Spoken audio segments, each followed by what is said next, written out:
Assalamualaikum warahmatullahi wabarakatuh. Ananda Soleh-Soleha, bagaimana kabarnya hari ini? Semoga kita semua selalu berada dalam lindungan Allah Subhanahu wa Ta'ala. Amin, amin ya Rabbal 'Alamin. Ananda Soleh-Soleha, bertemu lagi dengan Ustazah Neneng. Hari ini kita akan belajar tematik, yaitu tema 9, subtema 2, pembelajaran 1, 2, dan 3. Baiklah, Ananda Soleh-Soleha, langsung saja kita mulai yuk. Tokoh dan alur dalam teks fiksi. Teks fiksi merupakan sebuah teks berupa karangan berdasarkan imajinasi penulis. Contoh teks fiksi adalah cerpen, novel, dan dongeng. Di dalam teks fiksi terdapat tokoh dan jalan cerita atau biasa disebut sebagai alur cerita. Kita sudah mempelajari tokoh-tokoh yang terdapat teks fiksi. Ada tokoh utama dan tokoh tambahan. Tokoh-tokoh tersebut mengalami kejadian yang diceritakan dalam teks fiksi. Kejadian tersebut selalu terjadi bersama dengan permasalahan yang dialami oleh para tokoh. Permasalahan tersebut merupakan konflik sebuah cerita. Suatu permasalahan yang terjadi dalam cerita memerlukan penyelesaian, sehingga dalam sebuah cerita selalu ada penyelesaian masalah. Setelah permasalahan diselesaikan, akan ada sebuah pesan, kesan, atau manfaat yang didapat dari cerita fiksi. Bacalah teks berikut dengan cermat, setelah itu kerjakan soalnya. Ananda Soleh-Soleha, silakan baca teks fiksi ini yang berjudul Berkunjung ke Planetarium. Ananda Soleh-Soleha baca sampai selesai, yaitu sampai halaman 118. Kemudian untuk soal ini silahkan Ananda Soleh-Soleha diisi. Baik, langsung saja kita lanjut ya. Kita lanjut ke matahari sebagai bintang dalam tata surya. Dalam sistem tata surya terdapat satu bintang, yaitu matahari. Matahari membentuk gugusan dengan benda-benda langit lainnya. Tata surya menjadi bagian dari galaksi Bima Sakti yang terdiri dari banyak bintang lain. Bintang merupakan benda langit yang memancarkan cahaya. Bintang selain matahari tidak dapat terlihat jelas dari bumi karena jaraknya yang sangat jauh, lebih jauh dari jarak matahari dengan bumi. Sebagai bintang di tata surya, matahari memancarkan cahayanya sendiri. Cahaya matahari juga menjadi sumber energi yang penting bagi kehidupan di bumi. Energi matahari dihasilkan dari reaksi yang terjadi di inti matahari. Energi matahari bagi kehidupan bermanfaat pada proses fotosintesis tumbuhan, tahap evaporasi di daur air, pembangkit listrik tenaga surya atau PLTS, yang sebagai acuan dalam penanggalan Masehi. Asteroid, meteoroid, meteor, dan meteorit. Selain planet, ada benda-benda angkasa yang juga bergerak mengelilingi matahari pada lintasan tertentu. Ada kalanya terjadi gangguan gravitasi yang membuat benda-benda angkasa bergerak keluar dari lintasannya. Akibatnya, benda-benda angkasa tersebut dapat bertumpukan atau mungkin juga tertarik oleh gravitasi planet. Berikut beberapa benda angkasa di sistem tata surya. 1. Asteroid. Asteroid merupakan benda angkasa berukuran kecil yang juga mengorbit matahari. Sebagian besar asteroid pada tata surya mengorbit sebagai sabuk asteroid yang terletak antara planet Mars dan Jupiter. Yang kedua, ada meteoroid. Meteoroid merupakan benda angkasa berukuran kecil yang bergerak dengan kecepatan tinggi. Meteoroid tidak mengorbit matahari pada lintasan tertentu. Yang ketiga ada meteor. Meteor merupakan meteorit yang memasuki atmosfer bumi. Meteor biasanya terlihat menyala sehingga disebut sebagai bintang jatuh atau bintang beralih. Meteor berpijar saat memasuki bumi akibat pergesekan dengan udara di lapisan atmosfer.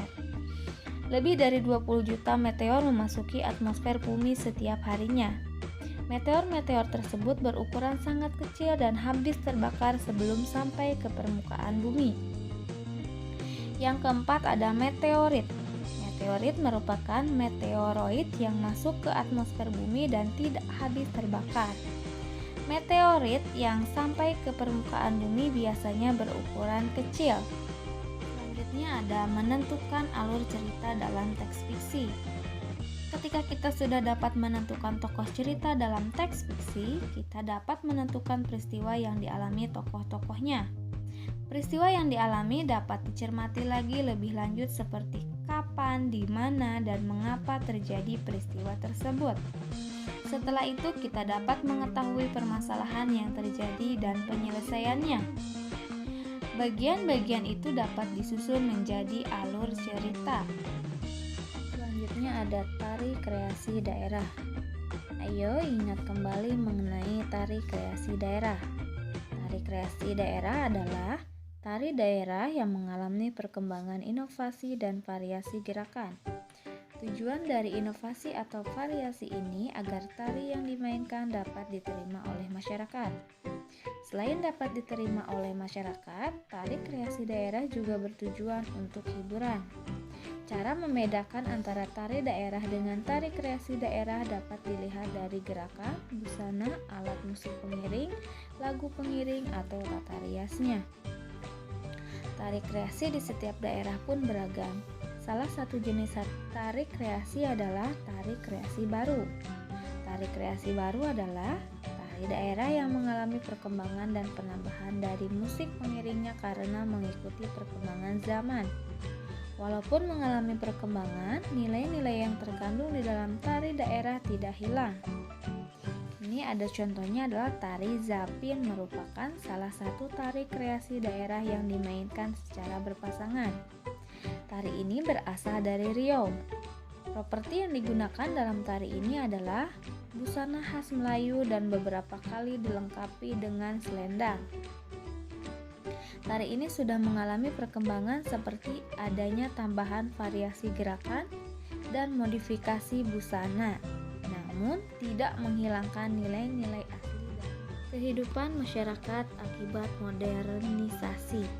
Modernisasi adalah suatu proses pergeseran sikap atau perilaku masyarakat untuk dapat hidup sesuai dengan tuntutan masa kini.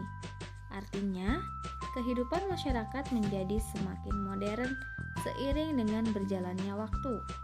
Salah satu dampak dari modernisasi adalah perkembangan ilmu pengetahuan dan teknologi atau iptek. Perubahan yang diakibatkan oleh modernisasi juga dapat terlihat dari benda-benda yang kita gunakan sehari-hari. Misalnya, zaman dahulu orang menggunakan mesin tik untuk mengetik. Namun, saat ini orang sudah menggunakan alat yang lebih modern untuk mengetik, yaitu komputer. Perkembangan teknologi transportasi juga menunjukkan adanya modernisasi. Selain pada perkembangan teknologi, modernisasi juga mempengaruhi berbagai aspek kehidupan masyarakat. Antara lain sebagai berikut. 1. Bidang sosial budaya. Dalam bidang sosial budaya, modernisasi berpengaruh terhadap pola pikir masyarakat yang menjadi lebih terbuka terhadap hal-hal baru. Di kehidupan sosial, adanya modernisasi dapat menimbulkan sikap mental yang positif seperti rajin, tepat waktu, disiplin, bersaing secara sehat, adil, berani mengambil risiko, dan toleran. Dalam hal budaya, modernisasi dapat mempengaruhi masyarakat untuk mempertahankan, menggantikan, atau menyesuaikan tradisinya terhadap perubahan yang terjadi. Yang kedua ada bidang ekonomi. Dalam bidang ekonomi, modernisasi memberikan perubahan dalam berbagai bentuk kemudahan, seperti dalam transaksi keuangan yang menggunakan internet banking dan mobile banking hanya dengan menggunakan komputer atau aplikasi di telepon genggam. Hal tersebut sangat menghemat waktu dan biaya. Selain itu, dengan adanya perkembangan teknologi, kita diberikan kemudahan dalam berbelanja. Berbelanja dapat dilakukan secara daring melalui online shop.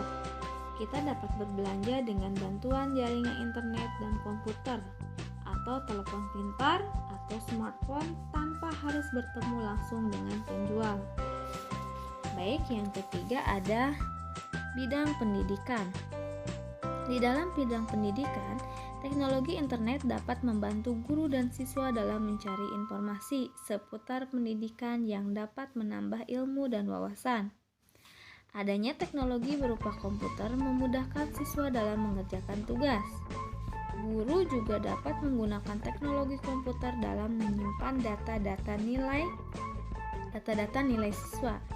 Selain itu, guru dapat mengajar menggunakan bantuan proyektor berkat adanya perkembangan teknologi sebagai dampak modernisasi.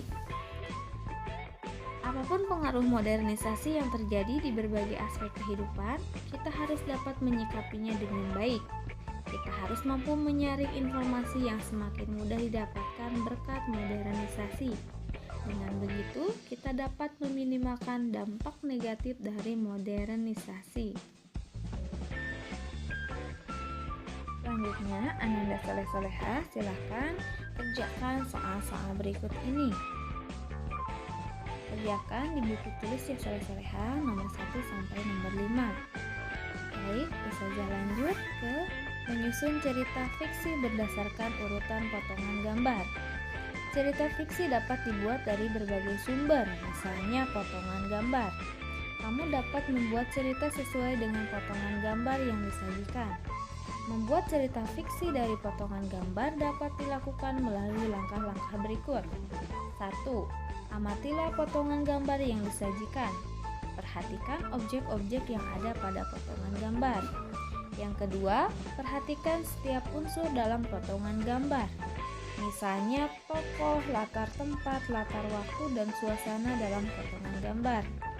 Yang ketiga, jika potongan gambar tersusun secara acak, susunlah potongan gambar tersebut agar kamu mudah menggabungkan setiap gambar. Yang keempat, hubungkan semua unsur dalam potongan gambar sesuai dengan imajinasimu. Usahakan tidak ada unsur yang terlewat agar nanti cerita yang kamu buat tetap runtut. Perhatikan potongan-potongan gambar berikut. Ini potongan gambarnya seperti ini. Lalu urutan potongan gambar yang tepat sehingga bentuk cerita adalah 4, 3, 1, 2, yaitu ini gambarnya 4, 3, 1, 2. Nah, berikut contoh cerita yang dapat dibuat berdasarkan potongan gambar di atas. Ananda Soleh-Soleha, silahkan baca cerita ini. Baik, Ustazah langsung lanjutkan ke bagian selanjutnya, yaitu peristiwa sekitar berkaitan dengan upaya peningkatan persatuan dan kesatuan serta pengamalan Pancasila. Upaya untuk meningkatkan persatuan dan kesatuan dapat kita temukan dalam berbagai peristiwa di sekitar kita. Seperti saat ada teman yang sakit, kita sebaiknya menjenguknya tanpa memandang suku dan agama. Contoh peristiwa tersebut juga merupakan pengamalan Pancasila, yaitu sila kemanusiaan yang adil dan beradab, serta sila persatuan Indonesia. Bangsa Indonesia terdiri atas bermacam-macam suku bangsa yang memiliki budaya, adat istiadat, dan agama yang berbeda-beda. Oleh karena itu, persatuan dan kesatuan sangat berperan penting dalam perbedaan yang ada di dalam masyarakat. Sikap yang dimaksud antara lain, menghormati orang beragama lain yang sedang beribadah, menghargai pendapat teman yang berasal dari suku yang berbeda, dan tidak mencela atau mengejek teman yang berbicara dengan bahasa atau dialek yang berbeda dengan kita. Sikap-sikap tersebut merupakan pengamalan sila-sila pada Pancasila.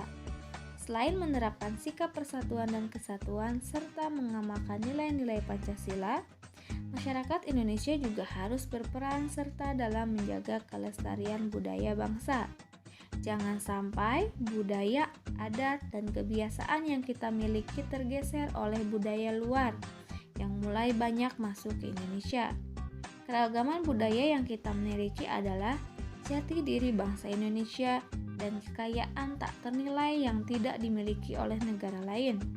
Dengan Dengan begitu, budaya luar yang berdatangan dapat disaring dengan norma-norma yang telah ada. Baiklah, Ananda Soleh-Soleha, cukup sekian yang dapat Ustazah sampaikan. Mohon maaf apabila terdapat kesalahan. Wabillahi taufiq wal hidayah. Wassalamualaikum warahmatullahi wabarakatuh.